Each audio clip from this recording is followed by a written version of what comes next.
अगर ते खेल खेलबे तो हमू बेटा खिलाड़ी हई और 315 के कट्टा और पिस्तौल हमके मत दिखाओ काहे की बबुओ हमू पक्किया बिहारी हई।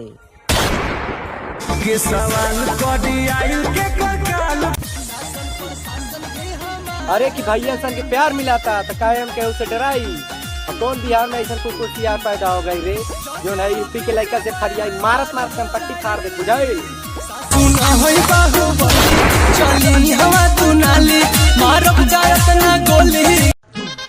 की करे जा हम है बिहारी न डर बा हमरा जान के ज्यादा बोलबे त माइक चो दे पूरा बागी बलिया उत्तर प्रदेश के जय बिहार जय बिहारी।